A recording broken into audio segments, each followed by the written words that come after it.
Hello students, welcome to CRP academy. CRP একাডেমিতে তোমাদের সকলকে স্বাগত এবং প্রত্যেককে গুড মর্নিং।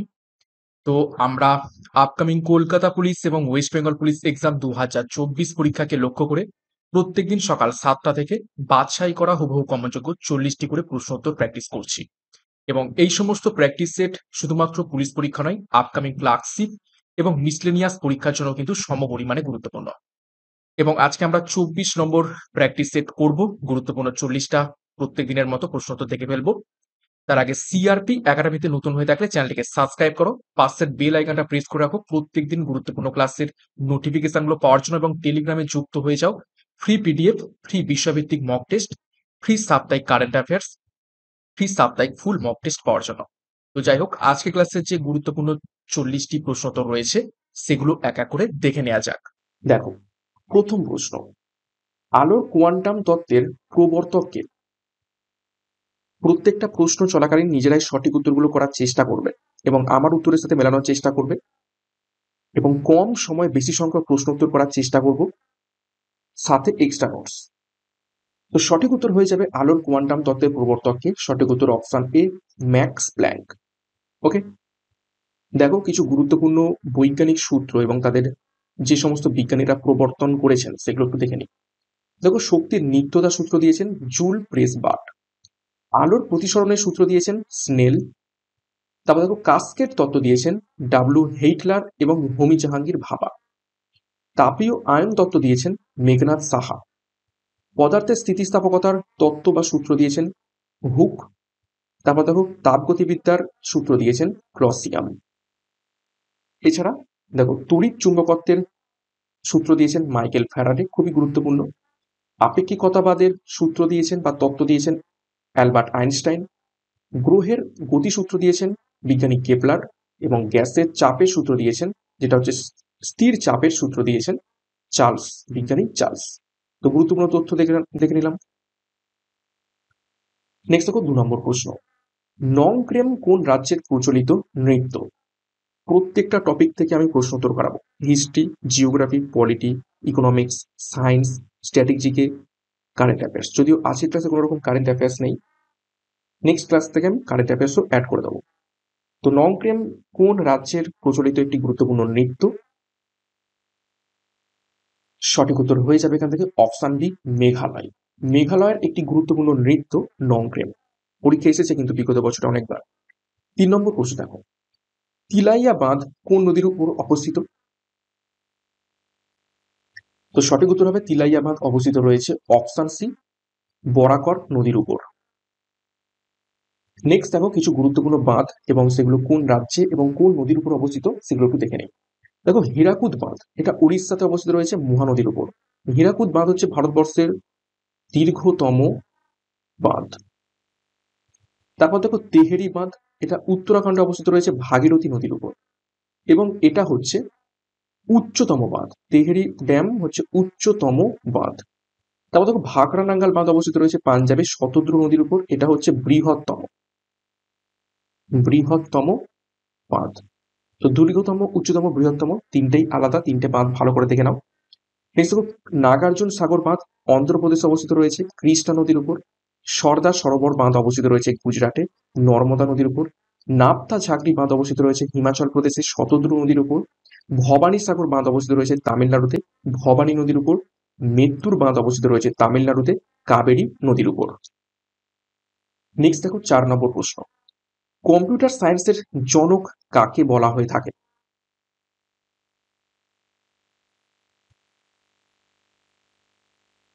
নিচের কোন ব্যক্তিকে কম্পিউটার সায়েন্সের জনক বলা হয়ে থাকে? সঠিক উত্তরগুলো করার চেষ্টা করো প্রত্যেকে কমেন্ট বক্সে। তো সঠিক উত্তর হবে অপশন ডি, অ্যালান টুংরি। নেক্সট দেখো, কিছু গুরুত্বপূর্ণ আমরা জনক দেখে নেবো বিভিন্ন বিষয়ে। দেখো, জীবন বিজ্ঞানের জনক অ্যারিস্টটল। উদ্ভিদ বিজ্ঞানের জনক থিওফ্রাস্টাস। পদার্থ বিজ্ঞানের জনক আইনস্টাইন। রসায়ন বিজ্ঞানের জনক জাবির ইবনে হাইয়ান। ইতিহাসের জনক হেরোডটাস। ভূগোলের জনক ইরাটাসথেনিস। অর্থনীতির জনক দেখো অ্যাডাম স্মিথ এবং দর্শন শাস্ত্রের জনক সক্রেটিস। নেক্সট প্রশ্নে যাব তার আগে একটি গুরুত্বপূর্ণ ঘোষণা। সিআরপি একাডেমির তত্ত্বাবধানে আপকামিং পুলিশ পরীক্ষাকে লক্ষ্য করে অন্তিম যুদ্ধ ব্যাচ লঞ্চ করেছে, যেখানে নতুন সিলেবাস এবং লেটেস্ট প্যাটার্ন অনুযায়ী সম্পূর্ণ বিষয় এবং অধ্যায়ভিত্তিক জিকে, কারেন্ট অ্যাফেয়ার্স, গণিত, ইংরেজি এবং রিজনিং এর তোমরা ডেসক্রিপটিভ প্যাটার্নের থিওরি এবং এমসিকিউ ক্লাস পাবে। তো পরীক্ষার সেরা প্রস্তুতি সঠিক গাইডেন্সের মাধ্যমে, সঠিক স্টাডি মেটেরিয়ালের মাধ্যমে নেয়ার জন্য আমাদের সাথে যুক্ত হয়ে যাও। 9647553612 নাম্বারে যোগাযোগ করো। এছাড়া আমাদের প্র্যাকটিস ব্যাচও রয়েছে, 80টি প্র্যাকটিস সেট, 3500 প্রশ্নোত্তর। ডিসক্রিপশন বক্স ফলো করো, সেখান থেকে বিস্তারিত পেয়ে যাবে এবং আমাদের এই ব্যাচ কোর্সে যুক্ত হয়ে যাও। নেক্সট দেখো 5 নম্বর প্রশ্ন। কত সালে ইন্ডিয়ান ইউনিভার্সিটি অ্যাক্ট চালু করা হয়? তো 5 নম্বর প্রশ্নের সঠিক উত্তর এখান থেকে হয়ে যাবে অপশন এ। 1904 সালে ইন্ডিয়ান ইউনিভার্সিটি অ্যাক্ট চালু করা হয়। কে চালু করেছিলেন? Lord Curzon. নেক্সট দেখো 6 নম্বর প্রশ্ন। সকলোত্তর পথনাথ উপাধি কে পান?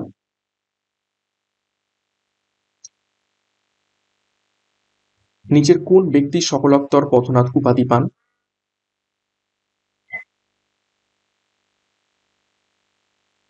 কোন রাজা? সঠিক উত্তর হবে দেখো অপশন এ, হর্ষবর্ধন। এই উপাধি কে দিয়েছিলেন? এই উপাধি দিয়েছিলেন আহ, দক্ষিণ ভারতের রাজা দ্বিতীয় পুলকেশীর যে সভাকবি ছিলেন রবি কীর্তি। ঠিক আছে, সেই রবি কীর্তি দিয়েছিলেন। এখানে লিখে রাখি, দ্বিতীয় পুলকেশীর সভাকবি রচিত, সভাকবির নামটা লিখে দিই সুবিধা হবে, রবি কীর্তি রচিত আইহোল প্রশস্তি থেকে জানতে পারি। আইহোল প্রশস্তি থেকে জানা যায় যে সকলোত্তর পথনাথ উপাধি এটা হর্ষবর্ধনকে দেওয়া হয়েছে। দেখো বিভিন্ন রাজা এবং তাদের যে উপাধিগুলো ছিল সেগুলো একটু দেখে নিই। দেখো অজাতশত্রু তার উপাধি কুণিক, বিম্বিসার তার উপাধি শ্রেণিক।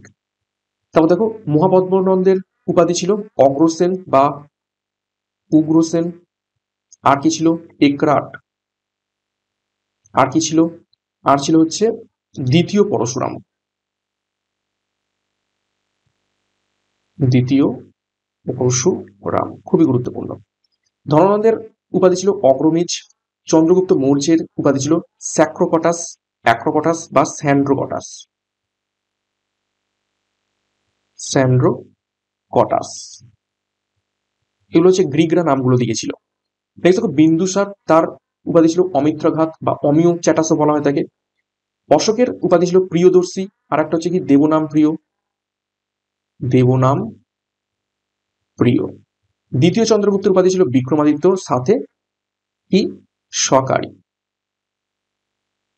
এবং হর্ষবর্ধনের শিলাদিত্য, এবং অলরেডি আমরা একটা দেখে নিলাম সকলোত্তর পথনাথ। নেক্সট দেখো 7 নম্বর প্রশ্ন। জিয়াউদ্দিন বরানী কার সভাকবি ছিলেন? নিচের কোন ঐতিহাসিক রাজার সভাকবি ছিলেন জিয়াউদ্দিন বরানী?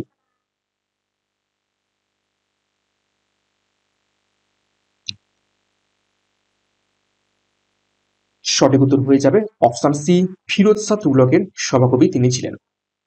নেক্সট দেখো কিছু গুরুত্বপূর্ণ সম্রাট, তাদের সভাকবি কারা ছিলেন একটু দেখে নিই। সমুদ্রগুপ্তের সভাকবি ছিলেন হরিসেন। দ্বিতীয় চন্দ্রগুপ্তের সভাকবি ছিলেন কালিদাস। দ্বিতীয় পুলকেশীর সভাকবি ছিলেন রবি কীর্তি। হর্ষবর্ধনের সভাকবি ছিলেন বাণভট্ট। কনিষ্কের দুইজন সভাকবি ছিলেন নাগার্জুন এবং অশ্বঘোষ। আকবরের সভাকবি ছিলেন আবুল ফজল। আলাউদ্দিন খিলজির সভাকবি ছিলেন আমির খসরু। নেক্সট দেখো 8 নম্বর প্রশ্ন। ভারতীয় জাতীয়তাবাদী সমাজ কত সালে প্রতিষ্ঠিত হয়?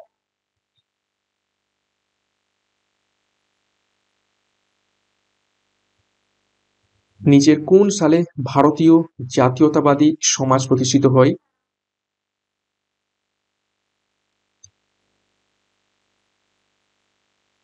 সঠিক উত্তর অপশন সি, 1883 সালে। নেক্সট প্রশ্ন দেখো, এই যে ভারতীয় জাতীয়তাবাদী সমাজ, তো এই সমাজকে কে প্রতিষ্ঠা করেছিলেন? তো ভারতীয় জাতীয়তাবাদী সমাজ কে প্রতিষ্ঠা করেন? এক্ষুনি দেখলাম যে 1883 সালে এটা প্রতিষ্ঠিত হয়। তো কে প্রতিষ্ঠা করেছিলেন? একদম বাছাই করা গুরুত্বপূর্ণ প্রশ্ন। একটা ক্লাসও মিস করবে না, প্রত্যেকদিন দুপুর 12টা থেকে এই ক্লাসগুলো ফলো করো। সঠিক উত্তর হয়ে যাবে অপশন বি, শিশির চন্দ্র বসু। দেখো কিছু গুরুত্বপূর্ণ প্রতিষ্ঠান কারা কারা প্রতিষ্ঠা করেছিলেন সেগুলো দেখে নেবো।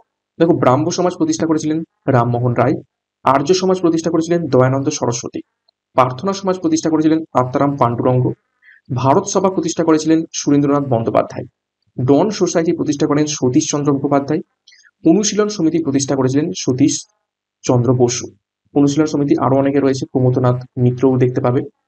নেক্সট দেখো আজাদ হিন্দ সংঘ প্রতিষ্ঠা করেছিলেন রাসবিহারী বসু। নেক্সট দেখো 10 নম্বর প্রশ্ন, ভারতের কোন স্থান চুরুটের জন্য বিখ্যাত?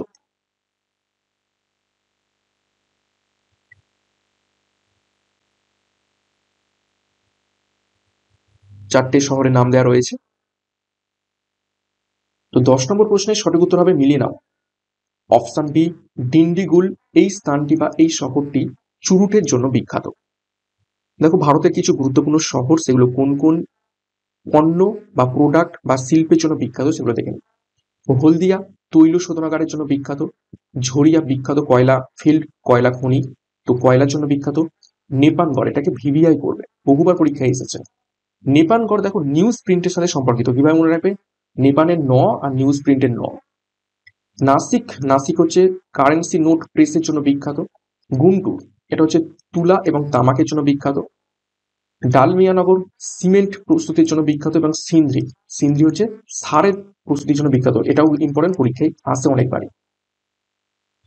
নেক্সট দেখো 11 নম্বর প্রশ্ন, নিম্নলিখিতদের মধ্যে কি ফরাসিদের সাথে যুক্ত ছিলেন?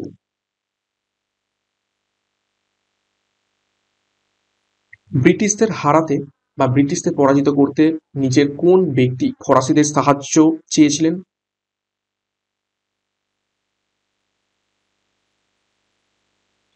তো 11 নম্বর প্রশ্নের সঠিক উত্তর হয়ে যাবে option D, Tipu Sultan. Next 12 নম্বর প্রশ্ন দেখো, পশ্চিমবঙ্গের বৃহত্তম আর্সেনিক শোধন প্ল্যান্টটি এইখানে অবস্থিত, অর্থাৎ নিচের কোন স্থানে পশ্চিমবঙ্গের বৃহত্তম আর্সেনিক শোধন প্ল্যান্টটি অবস্থিত রয়েছে? ভিভিআই করবে প্রশ্নটিকে।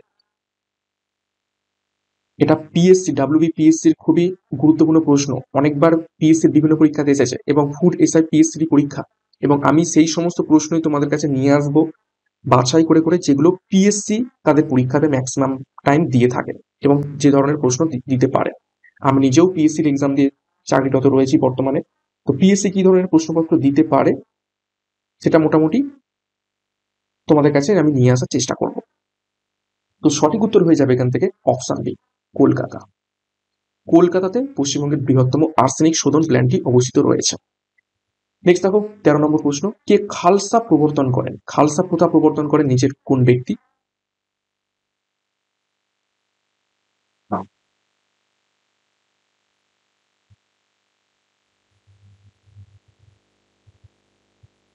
সঠিক উত্তর হবে অপশন সি, গুরু গোবিন্দ সিং খালসা প্রথা প্রবর্তন করেন। দেখো কিছু গুরুত্বপূর্ণ ঐতিহাসিক প্রথা এবং সেগুলো কারা কারা প্রবর্তন করেছিলেন একটু দেখে নিই। দেখো দাগ এবং হুলিয়া প্রথা প্রবর্তন করেন আলাউদ্দিন খিলজি, পাট্টা এবং কবুলিয়ত প্রথা প্রবর্তন করেন শের শাহ, মনসবদারি প্রথা প্রবর্তন করেন আকবর, কৌলিন্য প্রথা প্রবর্তন করেন বল্লাল সেন, সিজদা এবং পাইবস প্রথা প্রবর্তন করেন গিয়াসুদ্দিন বলবন, 40 চক্র এবং ইকতা প্রথা প্রবর্তন করেন ইলতুৎমিশ। এই যে তথ্যটা দিয়েছে, এই তথ্যটার প্রত্যেকটা পয়েন্ট থেকে বিভিন্ন পরীক্ষাতে প্রশ্ন বিগত বছর এসেছে, তো খুবই গুরুত্বপূর্ণ। নেক্সট দেখো 14 নম্বর প্রশ্ন, আপেক্ষ আন্দোলনের নেতৃত্ব দেন নিচের কোন ব্যক্তি? খুবই গুরুত্বপূর্ণ একটি পরিবেশ সংক্রান্ত আন্দোলন, আপেক্ষ আন্দোলন, তার নেতৃত্ব দেন নিচের কোন ব্যক্তি?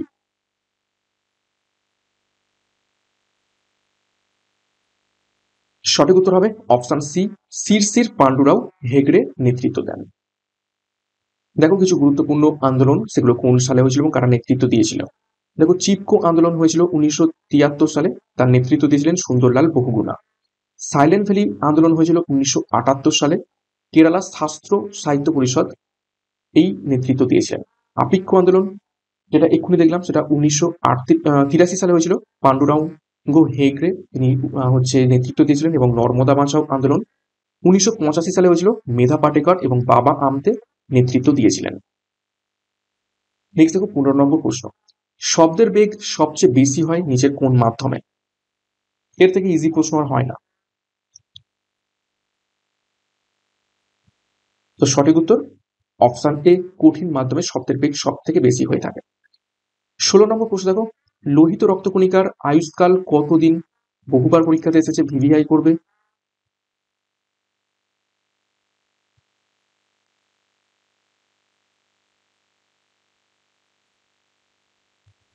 তো 16 নম্বর প্রশ্নের সঠিক উত্তর হয়ে যাবে অপশন বি, 120 দিন লোহিত রক্তকণিকার আয়ুষ্কাল। 17 নম্বর প্রশ্ন, I do what I do বইটির লেখক নিচের কোন ব্যক্তি?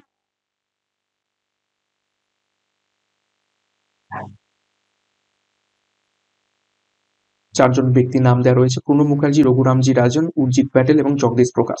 তো কে লিখেছেন I do what I do? এটাও খুবই গুরুত্বপূর্ণ প্রশ্ন। তো সঠিক উত্তর হয়ে যাবে option D, Raghuram ji Rajan I do what I do এই বইটা লিখেছেন। নেক্সট দেখো 18 নম্বর প্রশ্ন, পেশি ক্লান্তির জন্য দায়ী নিচের কোন কেমিক্যালটি?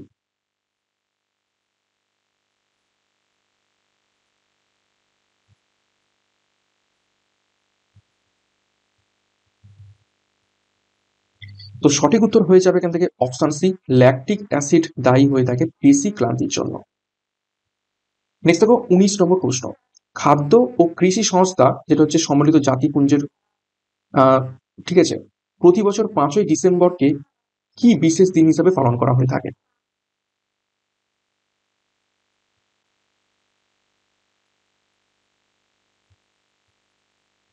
খাদ্য এবং কৃষি সংস্থা প্রতি বছর 5ই ডিসেম্বরকে কি বিশেষ দিনে হিসাবে পালন করে থাকে? চারটে অপশন রয়েছে, সঠিক উত্তর করার চেষ্টা করো।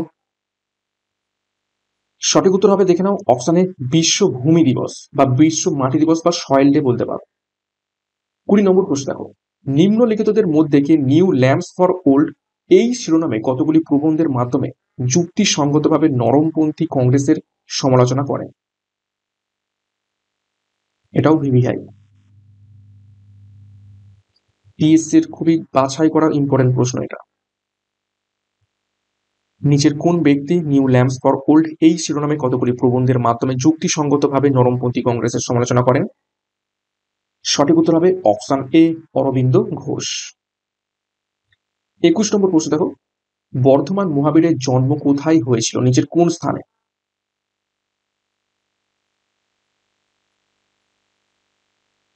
চারটে স্থানের নাম রয়েছে, তো নিচের কোন স্থানে বর্ধমান মহাবীরের জন্ম হয়েছিল? সঠিক উত্তর হয়ে যাবে দেখো অপশন এ, কুন্দগ্রাম। কুন্দগ্রামে বর্ধমান মহাবীরের জন্ম হয় 540 খ্রিস্ট পূর্বাব্দে। বর্ধমান মহাবীর ছিলেন 24তম এবং শেষ তীর্থঙ্কর। আচ্ছা, বর্ধমান মহাবীর মারা যান কবে? মারা যান, সরি, 467 বিসিতে। কোথায়? পাবাপুরী, পাবাপুরী নামক স্থানেতে, পাবাপুরীতে। নেক্সট 22 নম্বর প্রশ্ন দেখো, 1942 সালের ভারত ছাড়ো আন্দোলনকে ব্যাখ্যা করেন কে এই বলেছে by far the most serious rebellion since 1857, অর্থাৎ 1857 মহাবিদ্রোহের পর থেকে এইটাই সব থেকে গুরুত্বপূর্ণ বিদ্রোহ ছিল। তো ভারত ছাড়ো আন্দোলনকে ব্যাখ্যা করেন 1942 সালের নিচের কোন ব্যক্তি?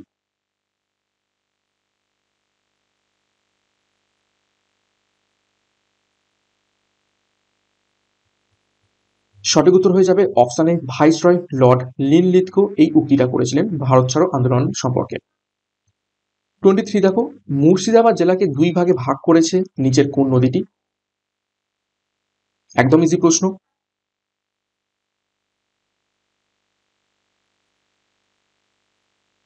সঠিক উত্তর হয়ে যাবে অপশন সি, ভাগীরথী।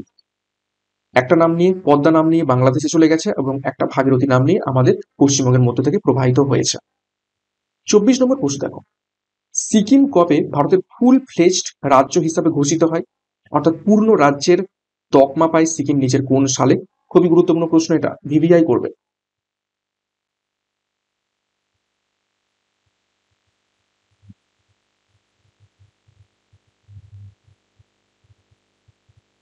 সঠিক উত্তর হবে অপশন বি 1975 খ্রিস্টাব্দে। এবং কততম সংবিধান সংশোধনীর মাধ্যমে? এটা হবে 36তম সংবিধান সংশোধনীর মাধ্যমে। বহুবার পরীক্ষা এসেছে এইটাও, 36তম সংবিধান সংশোধনী এবং সালটা। 25 নম্বর প্রশ্ন দেখো, স্বাধীনতার সময়কালে জাতীয় কংগ্রেসের সভাপতি কে ছিলেন? অর্থাৎ 1947 সালে জাতীয় কংগ্রেসের সভাপতি নিজের কোন ব্যক্তি ছিলেন?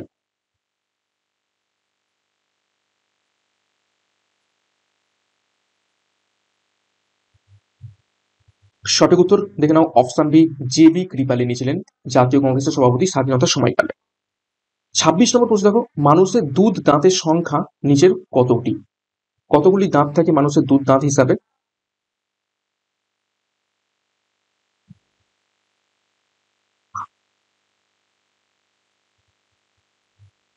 সঠিক উত্তর দেখে নাও, অপশন সি 20টি দুধের দাঁত থাকে মানুষের। দেখো মানবদেহ সম্পর্কে একটু গুরুত্বপূর্ণ তথ্য দেখে নিই।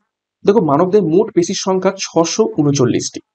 পৌষ্টিক নালীর দৈর্ঘ্য 9 মিটার। বৃক্কীয় নালীর দৈর্ঘ্য 35 থেকে 55 মিলিমিটার। তারপর দেখো বৃহদান্ত্রের দৈর্ঘ্য 1.5 মিটার। সুষুম্না কাণ্ডের দৈর্ঘ্য 42 থেকে 45 সেমি। ক্ষুদ্রান্তের দৈর্ঘ্য 7 মিটার। করোটি স্নায়ুর দৈর্ঘ্য সংখ্যা 12 জোড়া, অর্থাৎ 24টি। গুরুত্বপূর্ণ তথ্য, এটা ভালো করে দেখবে। নেক্সট দেখো 27 নম্বর প্রশ্ন, নিম্নলিখিত অফিসগুলির মধ্যে কোন অফিসের ব্যবস্থা ভারতীয় সংবিধানে রাখা হয়নি?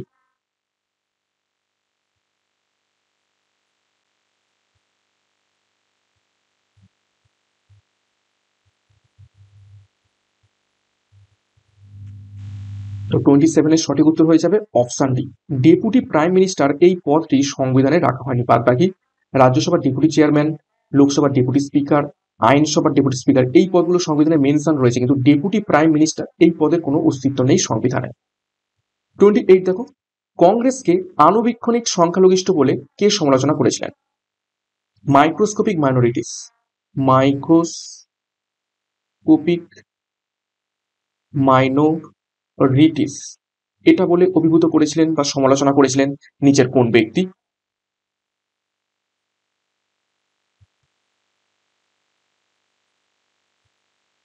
সঠিক উত্তর হবে অপশন বি লর্ড ডাফরিন। 29 নম্বর প্রশ্ন দেখো, 100 ml বিশুদ্ধ রক্ত কত পরিমাণ অক্সিজেন বহন করতে পারে? অক্সিজেনের মধ্যে কি থাকে? রক্তের মধ্যে কি থাকে? হিমোগ্লোবিন। হিমোগ্লোবিন লৌহ ঘটিত, যার জন্য অক্সিজেন বহন করতে পারে রক্ত। তো কত অক্সিজেন বহন করতে পারে 100 ml বিশুদ্ধ রক্ত? সঠিক উত্তর হয়ে যাবে অপশন সি 20 ml। এটাও পিএসসির খুবই গুরুত্বপূর্ণ প্রশ্ন। 30 নম্বর প্রশ্ন দেখো, অম্বার্সম্যান প্রতিষ্ঠানের সূত্রপাত হয় নিচের কোন দেশে?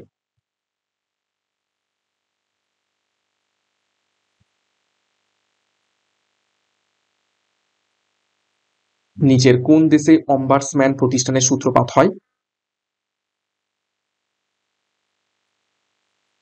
সঠিক উত্তর দেখে নাও, অপশন সি সুইডেনে।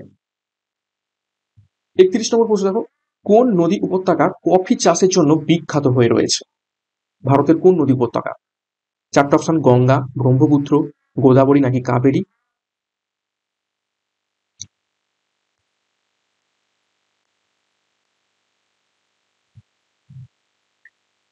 31 নম্বর প্রশ্নের সঠিক উত্তর হবে অপশন ডি কাবেরী নদী উপত্যকা। এবং কফি চাষে কফি উৎপাদনে প্রথম কোন রাজ্য? পরীক্ষায় প্রশ্ন আসে কফি উৎপাদনে প্রথম, সেটা হচ্ছে কর্ণাটক। আর দেশ হলে, দেশের ক্ষেত্রে কফি উৎপাদনে প্রথম, সেটা হচ্ছে ব্রাজিল। দুটোই পরীক্ষায় প্রশ্ন আসে। নেক্সট দেখো 32 নম্বর প্রশ্ন, ব্রেন ফিভার সৃষ্টিকারী জীবাণু নিচের কোনটি?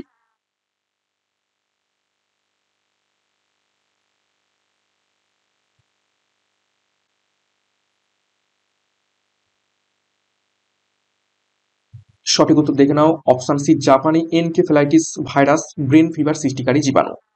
নেক্সট দেখো 33, কিসের উপস্থিতিতে দেহের মধ্যে রক্ত জমাট বাঁধে না?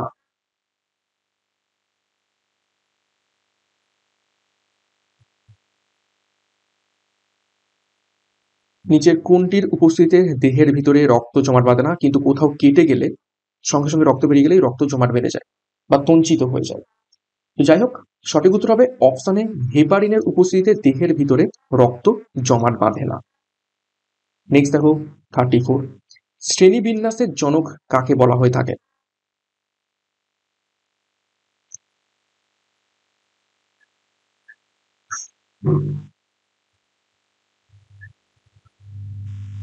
সঠিক উত্তর দেখে নাও, অপশন বি ক্যারোলাস লিনিয়াসকে শ্রেণীবিন্যাসের জনক বলা হয়ে থাকে। নেক্সট দেখো 35, কোন নদীর উপর পং বাঁধটি গড়ে উঠেছে?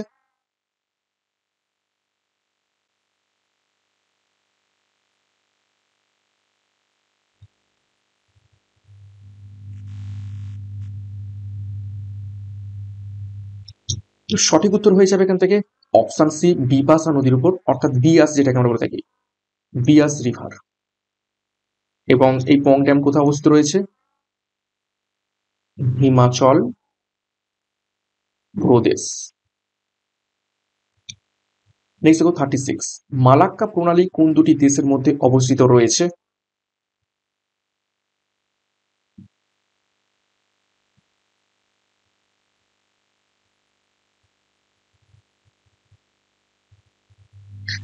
তো সঠিক উত্তর হয়ে যাবে দেখো অপশন ডি, সুমাত্রা ও মালয়েশিয়া এই দুটি দেশের মধ্যে মালাক্কা প্রণালী অবস্থিত রয়েছে। 37 দেখো, বিশ্ব পর্যটন দিবস কবে পালিত হয়? নিচের কোন তারিখে?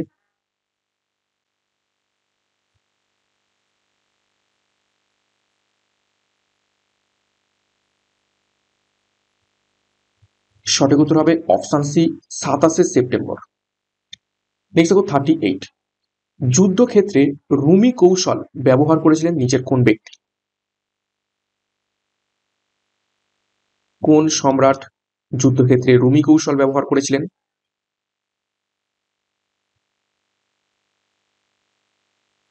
সঠিক উত্তর হবে অপশন এ বাবর। শুধুমাত্র রুমি নয়, আর একটা কৌশল তুলুকমা, তুলুকমা কৌশল। এই দুটো কৌশল ব্যবহার করে প্রথম পানিপথের যুদ্ধ,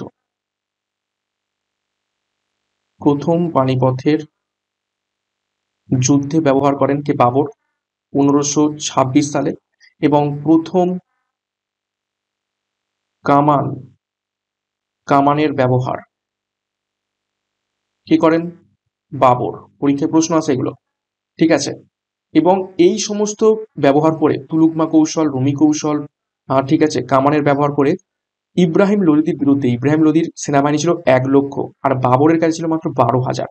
12,000 সৈন্য নিয়ে 1,00,000 সেনাবাহিনীকে পরাজিত করে প্রথম পানিপথের যুদ্ধ জয়লাভ করে গিয়েছিলেন বাবর। নেক্সট দেখো 39তম প্রশ্ন, লক্ষণ সেন কোন ধর্মে বিশ্বাস ছিলেন?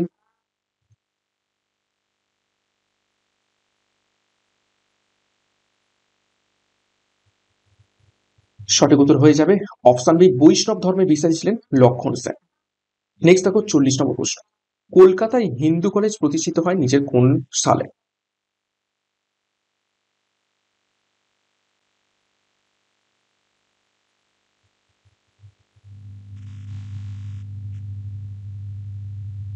সঠিক উত্তর হবে অপশন বি 1817 খ্রিস্টাব্দে কলকাতায় হিন্দু কলেজ প্রতিষ্ঠিত হয়। দেখো কিছু গুরুত্বপূর্ণ শিক্ষা প্রতিষ্ঠান কে প্রতিষ্ঠা করেছিলেন এবং কোন সালে প্রতিষ্ঠা করেছিলেন সেগুলো দেখে নিই। এশিয়াটিক সোসাইটি প্রতিষ্ঠা করেন উইলিয়াম জোন্স 1784 সালে। বেনারস সংস্কৃত কলেজ প্রতিষ্ঠিত করেন জোনাথন ডানকান 1792 সালে। ফোর্ট উইলিয়াম কলেজ প্রতিষ্ঠা করেন লর্ড ওয়েলিসলি 1800 সালে। শ্রীরামপুর মিশন প্রতিষ্ঠা করেন উইলিয়াম কেরি 1800 সালে। স্কুল বুক সোসাইটি প্রতিষ্ঠা করেন ডেভিড হেয়ার 1817 সালে। অ্যাংলো হিন্দু স্কুল প্রতিষ্ঠা করেন রাজা রামমোহন রায় 1822 সালে। একাডেমিক অ্যাসোসিয়েশন প্রতিষ্ঠা করেন ডিরোজিও 1828 সালে। স্কটিশ চার্চ কলেজ প্রতিষ্ঠা করেন আলেকজান্ডার ডাফ 1830 সালে। তো এই ছিল আজকের ক্লাসের গুরুত্বপূর্ণ 40টি প্রশ্ন উত্তর। 40-এর মধ্যে কার কত স্কোর হয়েছে প্রত্যেকে একটু কমেন্ট বক্সে কমেন্ট করবে। তোমাদের লাইক কমেন্ট খুবই খুবই ইম্পর্টেন্ট আমাদের জন্য, এই ক্লাসগুলো নিয়ে আসতে খুবই উৎসাহ দেয়। এছাড়া আমাদের যে দুটো ব্যাচ কোর্স রয়েছে, অন্তিম যুদ্ধ ব্যাচ এবং প্র্যাকটিস ব্যাচ, যার যেটি প্রয়োজন রয়েছে সঠিক স্টাডি মেটেরিয়াল, সঠিক প্রশ্ন উত্তর এবং গাইডেন্সের মাধ্যমে নেওয়ার জন্য যোগাযোগ করো 9647553612 নাম্বারে। এছাড়া বিস্তারিত ডিসক্রিপশন বক্সে পেয়ে যাবেন, সেখান থেকে যুক্ত হয়ে যাও। তো ভালো লাগলে লাইক করো, কমেন্ট করো, সিআরপি একাডেমিতে নতুন হয়ে থাকলে চ্যানেলটিকে সাবস্ক্রাইব করে পাশের বেল আইকনটা প্রেস করে রাখো এবং টেলিগ্রামে যুক্ত হয়ে যাও। তো আজকের মতো ক্লাসটা এখানেই শেষ করছি। প্রত্যেককে all the best. Thank you, by.